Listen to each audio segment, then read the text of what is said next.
Donc April est une société d'assurance. Il y a 3800 salariés à travers le monde, présents dans 35 pays, et il y a à peu près 45 sociétés. Alors on considère la RSE comme la R&D, qui ouvre le champ de l'expérimentation en croisant différents univers et qui permet de décloisonner au service de nos différentes parties prenantes. Donc on a mis l'accent sur 4 parties prenantes prioritaires que sont nos clients, nos collaborateurs, la société civile et l'environnement. Donc on est vraiment sur le champ au service de la vulnérabilité, que ce soit pour nos clients, collaborateurs ou la société en général.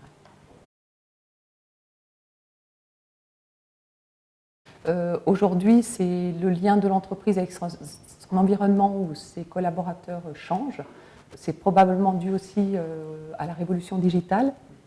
Et on s'adapte, donc on s'adapte par différentes façons. C'est vrai qu'on a beaucoup longtemps parlé des organisations apprenantes.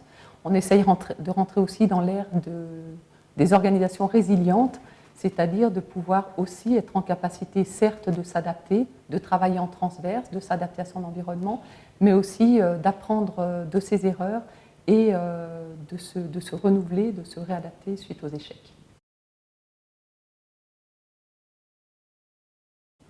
Oui, d'une certaine façon, oui, même si évidemment il y a plus d'organisation.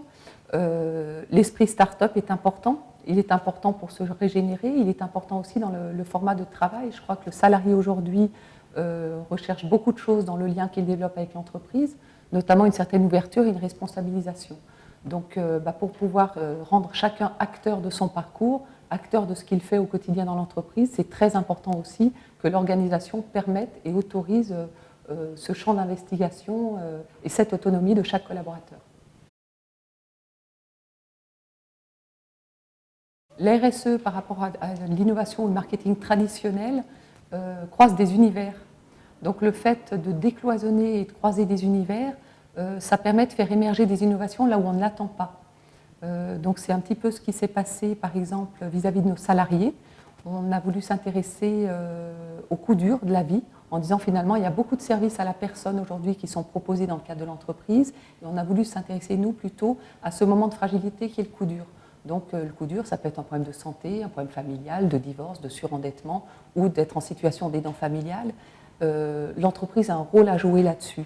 Donc on a développé avec nos salariés, avec nos managers et nos RH, un prolongement de ce qui se passe dans l'entreprise pour pouvoir les aider dans la sphère privée quand ils rencontrent une difficulté.